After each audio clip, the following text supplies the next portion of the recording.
Hey everyone, and welcome. Today we are cracking the code on a huge economic puzzle. You look at the stock market and it seems to be doing great, right? But at the same time, there are some pretty serious warning signs flashing red behind the scenes. So we're going to dive in and try to make sense of all these mixed signals. So you've got this booming market on one hand and these really dire predictions on the other. It's confusing. What's actually happening under the hood? Well, that's what we're going to do. We're going to peel back the different layers of this story, starting with the official government forecasts and going all the way down to some pretty radical theories that are gaining steam. All right, first up, let's start with the big picture. The view from 30,000 feet. This is the official, data-driven story you're going to hear from most mainstream economists when they talk about the health of the U.S. economy. And what's really interesting here is the story these numbers tell. After that historic drop during the pandemic, the economy didn't just snap back. It showed some real strength, with growth actually accelerating year after year. Now, the projection for 2026 is a steady 2.2%, which, look, it's not setting the world on fire, but it is stable. On the surface, this whole thing paints a picture of a pretty resilient, well-managed recovery. But, and this is a big but, that 2.2% number is not a sure thing at all. Economists basically see this giant tug of war. On one side, you've got these tailwinds pushing for growth. We're talking massive corporate investment in AI, the hope that interest rates will come down, and the fact that you, the consumer, are still spending. But on the other side, the headwinds are blowing just as hard. Inflation that just won't quit, a job market that's starting to cool off, that massive national debt, and all the uncertainty around trade and tariffs. So the official story is, let's call it cautious optimism. But if we zoom in from that 30,000-foot view and get down to the trading floors of Wall Street, we start to see some deep cracks forming. This is where the smart money, the big institutional players, are placing their bets. And honestly, they seem pretty worried. Okay, just let this number sink in for a second. In a single recent week, the big institutional investors, the smart money, they sold a net $8.3 billion of U.S. stocks. And this wasn't just a big sale, it was the second largest weekly sell-off ever.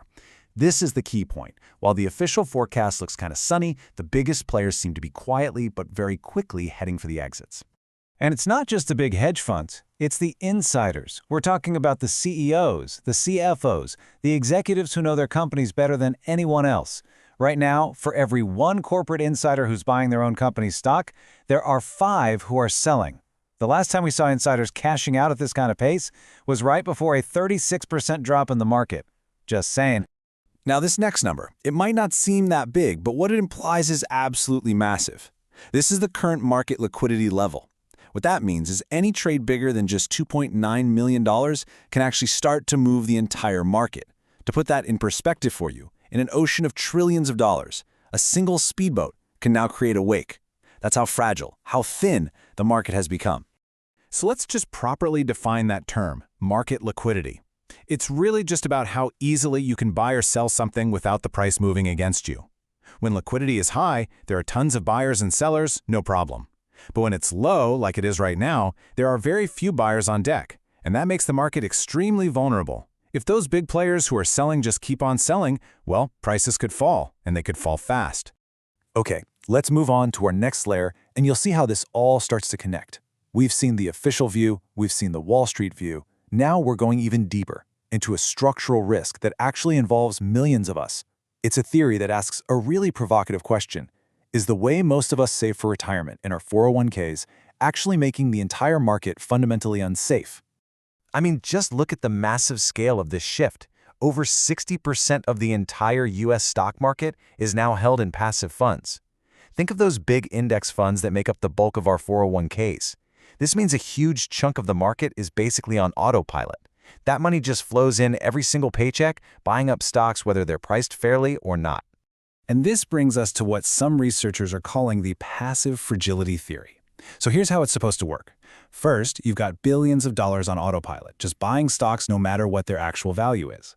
Second, because of that, stock prices start to get disconnected from how the companies are actually performing. Third, the market gets fragile and thin. Sound familiar? It's that liquidity problem we just talked about. And fourth, and this is the truly alarming part, it creates a scenario where a crash could be way faster and way deeper than anything we've ever seen before. Researchers argue there's a non-zero chance of the major indexes flashing to zero in a moment of sheer panic. This quote is directly from the academic paper on this very theory. Let me just repeat that key phrase for you. The major indices have a positive probability of hitting zero. It's a shocking idea, right?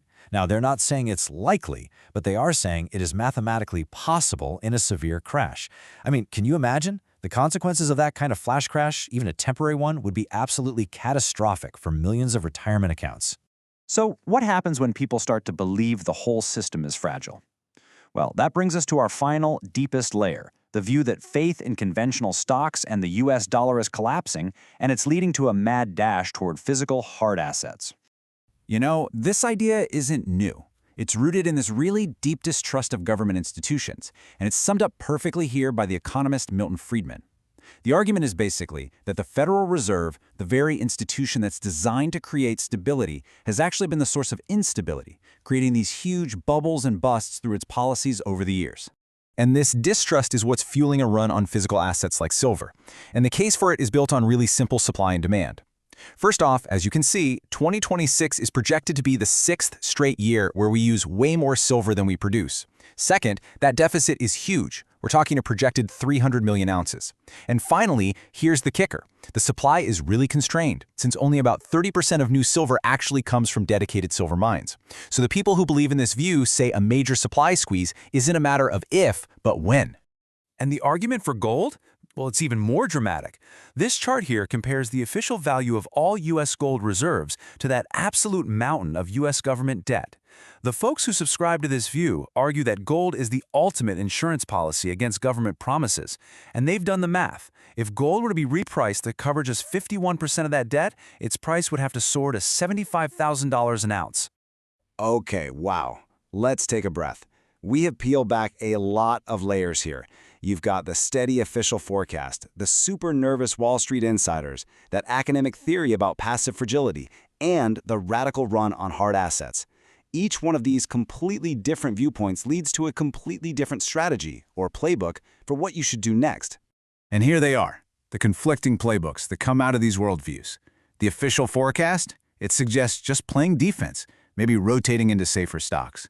The nervousness on Wall Street? That suggests holding a significant amount of cash, at least 20%. The fragility theories? Well, they lead straight to the hard asset playbook. Go buy physical gold and silver. And then there's a fourth view, which says the best asset is actually you, by learning a skilled trade that AI can't just automate away. 4 clashing worldviews, 4 totally different strategies. So ultimately, we're just living in a world of competing stories. Each one is backed by its own data, its own experts, its own logic, which leaves us all with the most important question of all. In this ocean of information overload, who tells the story that you choose to believe? Thanks for watching.